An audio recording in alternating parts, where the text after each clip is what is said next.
कैसे देख रहे हैं सर अ, ओवरऑल सारी? मैं पहले तो शुरुआत शुभकामनाओं से ही करूंगा। आपके सब दर्शकों को, आपकी पूरी टीम को हार्दिक शुभकामनाएं।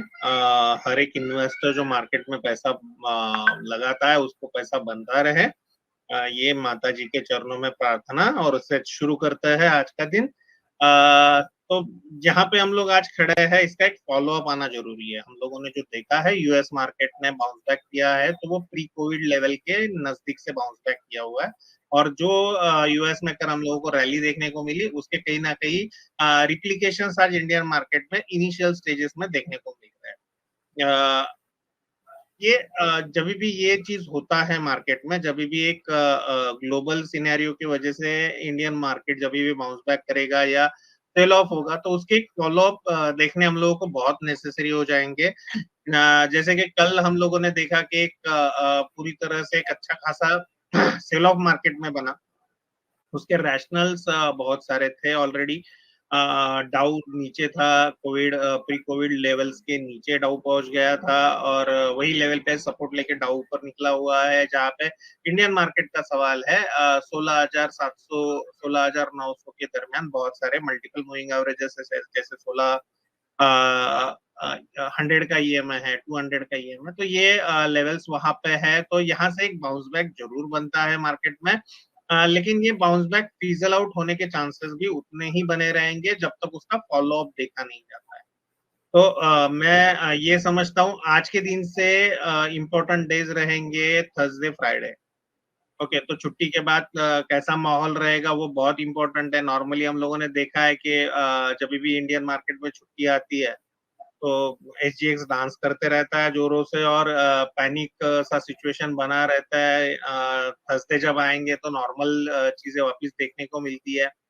तो let us see how span out on a Thursday. आज का दिन मेरे हिसाब से तो ये लेवल रेजिस्टेंस जोन है, ये लेवल पे मार्केट कैसा बिहेवियर करता है ये देखना जरूरी होगा। और थर्सडे को ये लेवल्स निकलते हैं कि नहीं निकलते हैं वो देखना जरूरी होगा। As far as Nifty is concern, Nifty में 17,012 17,012 ये जो लेवल है 17,012, ये वीकली पाइवोट लेवल है। इसके ऊपर हम लोगों ने गैप अप ओपनिंग दिया हुआ है।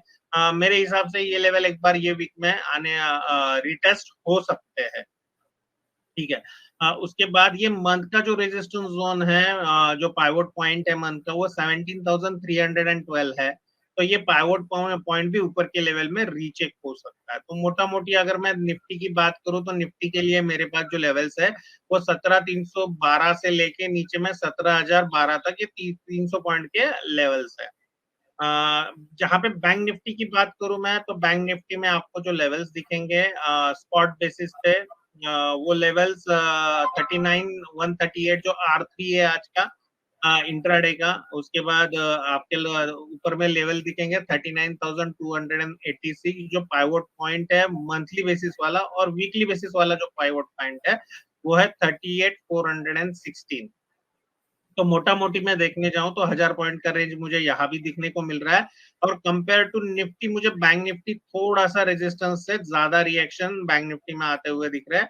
तो बैंक निफ्टी थोड़ा सा मेरे हिसाब से फॉलोअप यहाँ पे देखने ज्यादा जरूरी हो जाएंगे, नॉर्मल निफ्टी से भी ज्यादा फॉलोअप यहाँ पे देखना जरूरी हो जाएगा, क्योंकि R3 से आज थोड़ा बहुत प्रॉफिट बुकिंग हम लोग यहाँ पे आते हुए दिख रहे हैं। ऑलरेडी 150 ऑड पॉइंट का रिएक्शन बैंक निफ्टी दे चुका है।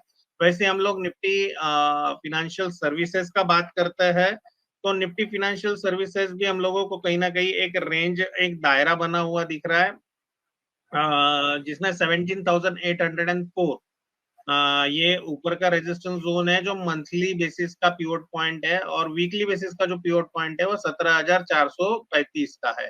तो मोटा मोटी यहाँ पे भी देखूं मैं तो 400 पॉइंट का एक रेंज बना हुआ है। और ये बेसिकली ये पॉइंट्स हम लोगों को अभी ऑब्जर्व करने जरूरी हो जाएंगे। आपको भी पता है कि हम लोग ऊपर के साइड से हम लोगों ने टॉप एग्जैक्ट प्रिडिक्ट किया था, और वो टॉप से हम लोगों ने एक अच्छा खासा सप्लाई भी मार्केट में देखा हुआ है।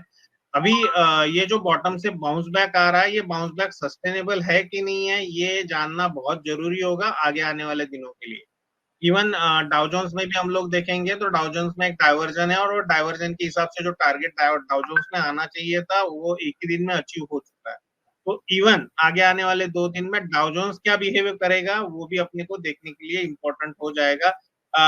एक चीज यहाँ पे जो कंफर्म दिख रही है, अगर यहाँ से सप्लाई जोन कहीं भी बनेंगे या यहाँ से अगर सप्लाई वापिस आएगा तो यहाँ पे अभी पोर्टफोलियो क्रैकडाउन होने शुरू हो जाएंगे। अभी तक कहीं ना कहीं जो फॉल था वो इंडेक्स स्पेसिफिक था या इंडेक्स से रिलेटेड था, मिड कैप और स्मॉल कैप में बहुत ज्यादा पार्टिसिपेशन हम लोगों ने फॉल में देखा नहीं था।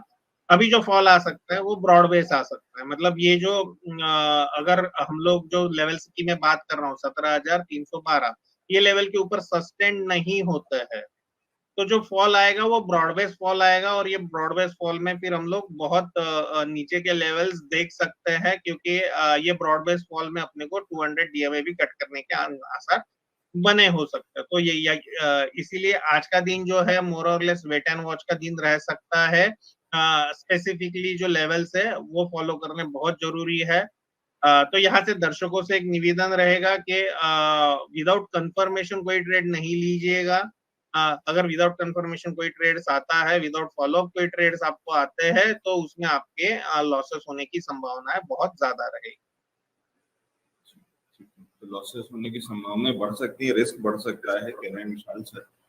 विशाल सर, आपने थोड़ा तो उसको हिंट दिया, लेकिन मैं उसको थोड़ा और क्लैरिफाई कर लेना चाह रहा हूँ कि स्ट्रेटेजी यहाँ पे ये जो बाउंस बैक है, अगर इसमें मेरा जो पोर्टफोलियो है वो किस तरीके का दिख रहा है, वही जो 3 सिनेरियो जैसे आप बताते हैं, तो इस समय मेरे लिए स्ट्रेटेजी क्या होनी चाहिए? क्या मैं निकलना शुरू करूं जहां पे वापस से या नुकसान हो रहा था, अगर नुकसान कम हो गया है या खत्म हो गया है, कॉस्ट टू कॉस्ट भी आ गया है, तो क्या मेरे को पोजीशन हल्की करनी चाहिए, या फिर यहाँ से वो कॉन्फिडेंस की नई बाइंग शुरू कर सकते हैं? वो आपने बताया कि अभी रुकना होगा, मैं इस वीक को कम से कम देख लें हम पूरा कैसे पैन आउट होता है, क्योंकि कल की छुट्टी, परसों एक्सपायरी, और उसके बाद हम उसके आगे की स्ट्रेटेजी देखेंगे, या फ्राइडे के बाद में शायद, जहां तक मैं समझता हूँ कि हम उसको समझेंगे कि वीकली क्लोजिंग कैसे आती है।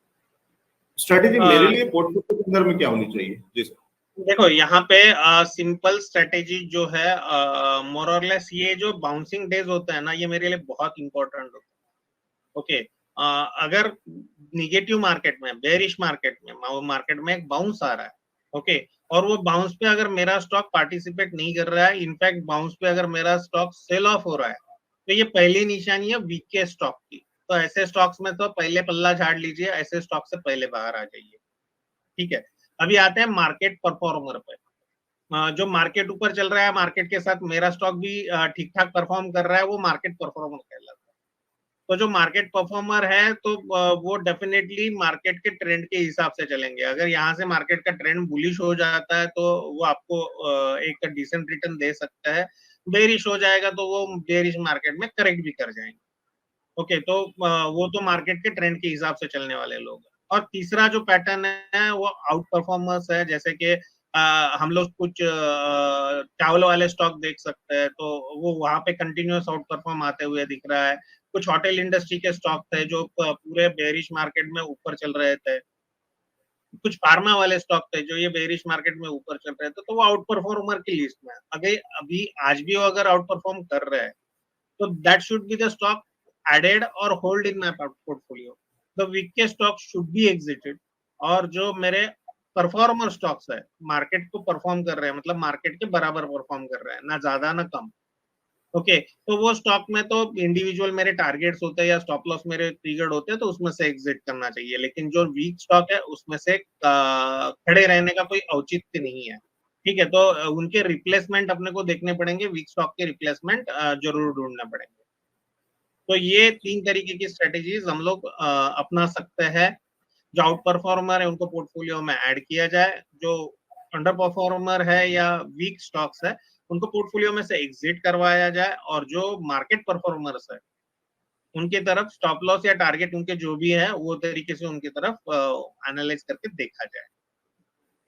ठीक है, पोर्टफोलियो के अंदर में किस तरीके की शफलिंग, किस तरीके की रिस्ट्रक्चरिंग करनी है, उसके लिए एक एक करके आप अपना स्टॉक वाइज जो है उसको एनालाइज कर सकते हैं, करा सकते हैं, और उसके हिसाब से आपको आगे की स्ट्रेटेजी बनानी होगी, कह रहे हैं विशाल सर। विशाल सर, फिर इस समय स्टॉक स्पेसिफिक आपके पास कोई स्ट्रेटेजी है? कहीं बाइंग शुरू कर रहे हैं या कुछ ऐसा कर रहे हैं, या कंप्लीटली वेट एंड वॉच है? हम लोग अभी वेट एंड वॉच लिस्ट का इंतजार करेंगे, क्योंकि this is a first bounce back, तो फर्स्ट बाउंस बैक का कंफर्मेशन हम लोगों को आना जरूरी है।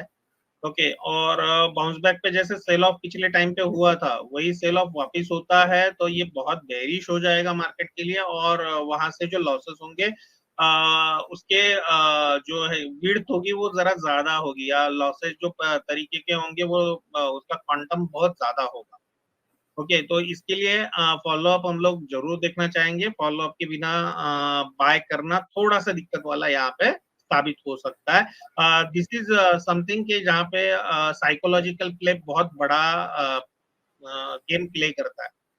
जैसे ही मैंने मार्केट को बुलिश देख लिया तो मैं अगर स्टॉक बाय करना शुरू कर दूं ये लेवल पे, तो शायद से आगे आने वाले टाइम पे दिक्कतें बढ़ सकती है। तो दिक्कतों से थोड़ा वेट करना है, तो हम लोगों को फॉलो अप देखना मार्केट का बहुत जरूरी है। और दूसरा, अगर बाय भी करना है तो आउट परफॉर्मर स्टॉक के साथ चलो, ना ही के परफॉर्मर या अंडर परफॉर्मर के साथ। तो दोनों में ही चलना थोड़ी दिक्कत वाली बात हो सकती है। जो आउट परफॉर्मिंग स्टॉक है उसके साथ डेफिनेटली चला जा सकता है। तो ये है राय।